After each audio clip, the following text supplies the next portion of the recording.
G'day guys, Luke here. Welcome back to another video. In today's video guys, we're looking at 6 of Australia's best and worst beginner reptiles. What I'm going to do is the criteria I'm going to follow is 1, they have to be an Australian native, and 2, they have to be a class 1 reptile in Australia, if not in New South Wales, as that's what I'm very familiar with. We're going to start off with the snakes, as they're pretty easy. Now probably the best beginner snake would be the diamond python, which is what I've got here. This is Atrum. He's my beautiful snake. Or beautiful diamond, I should say. Another good option would be the Centralian carpet python. The only downside to the diamonds is that they do require UVB as they get older, while central carpet pythons do just fine without it. Probably the worst beginner snake would be the jungle carpet python, as just by nature they're quite snappy.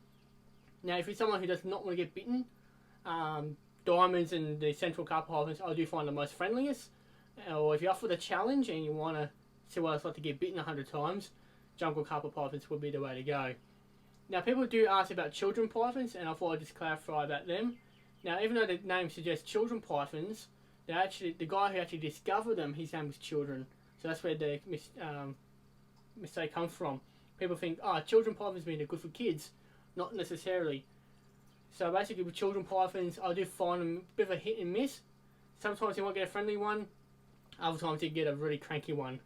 But overall, they're probably the smaller species, so you want to go something smaller, but it's kind of a, hit and miss. It'll be children pythons. Otherwise, you're not too worried about size, you just want something that's friendly. Diamonds will be number 1 from Centralians, and number 3 will also be the albino Darwin carpet pythons. Normals I do find it can be a bit snappy, but albinos, it's kind of a 50-50 as well. But jungles overall, if rarely you'll find one that's friendly. It just takes time to tame them up, that's all. Otherwise, that's it about snakes.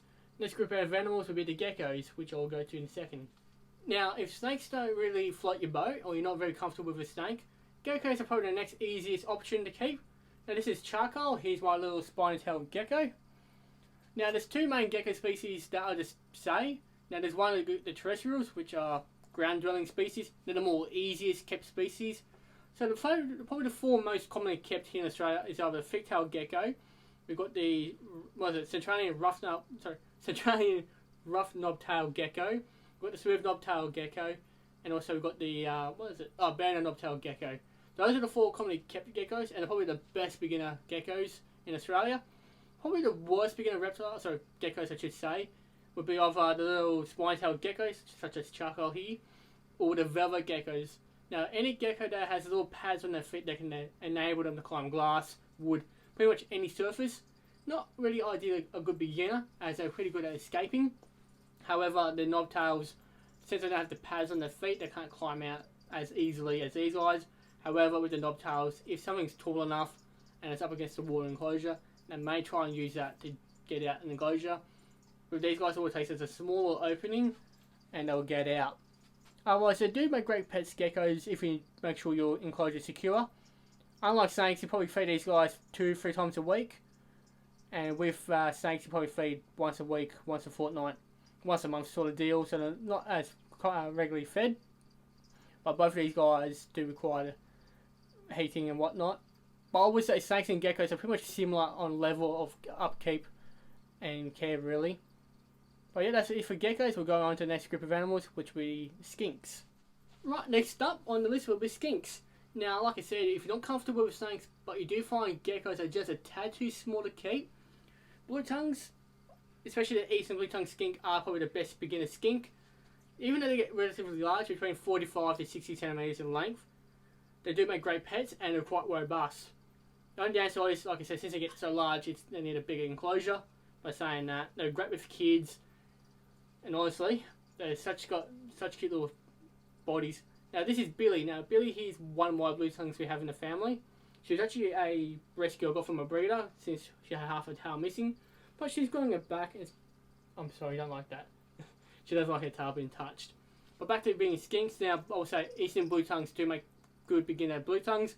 Another option, but a bit more dearer, but much more brighter, would be the blotched blue tongue. Very stunning. Now the worst beginner skink will be the land mullet. Now most land mullets I've met, from babies to adults, they are just aggressive and they don't like being touched. If you try and pick them up, they will swing around and bite you. and I've come close myself a couple of times trying to pick one up. So to any new beginner, stay away from those guys. But like I said, any of these guys can be kept. You just got to make sure you don't get bitten. Isn't that right, Billy? But yeah, blue tongues make great pets, and like I said, very, very robust.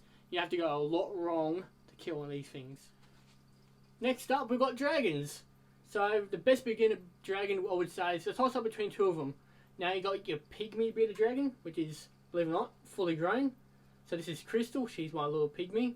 And then you got your central bearded dragons, which are most probably commonly kept reptile around the world. I would say probably the best beginner out of the whole lot of them. Now, probably for little kids between probably 5 to 10 years of age, I would go pygmy bearded dragon, as of course kids have smaller hands. Being a smaller lizard, they can handle it a lot better.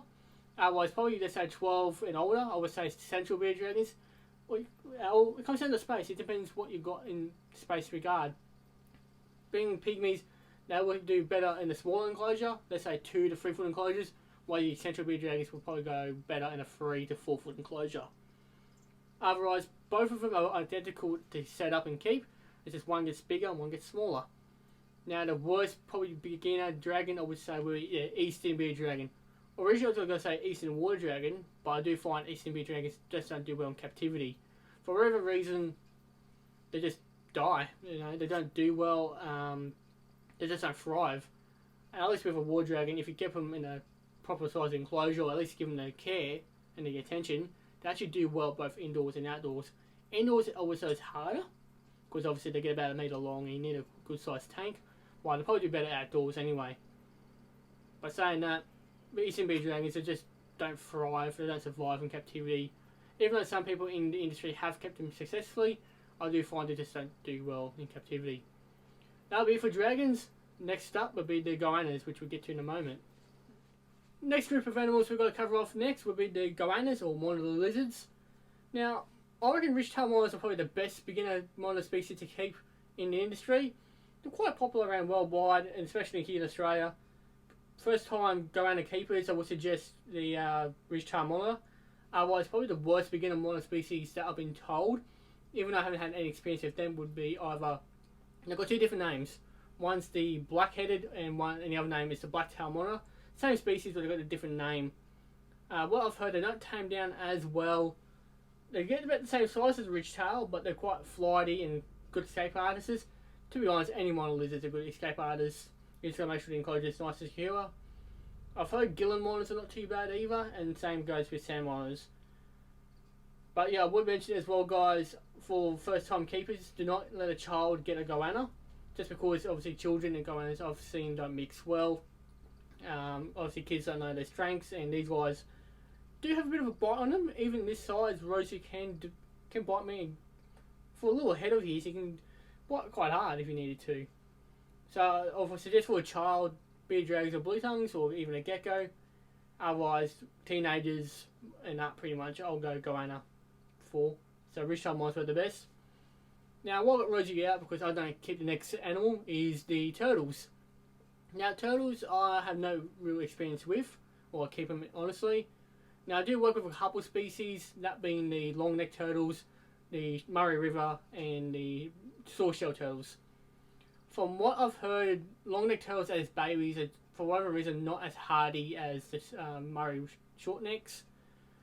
I would say overall each turtle is very similar in care. It's just that some do get a bit larger or a bit more rarer than others. So with turtles, I would say they're probably the worst beginner reptile, just because there's so much maintenance and so much upkeep when keeping turtles. That's why you have to have everything spot on to keep them things alive and have no problems.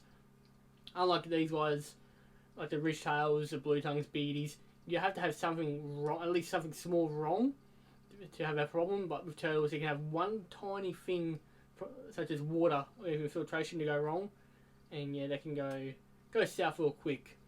So that'll be the end of the video, guys. I hope it was a bit more informative. I do apologise about the turtles, as I don't have really much information on them to make enough out of it. But that'll be it for today, guys. Hope you enjoyed it, and I'll see you all in another video.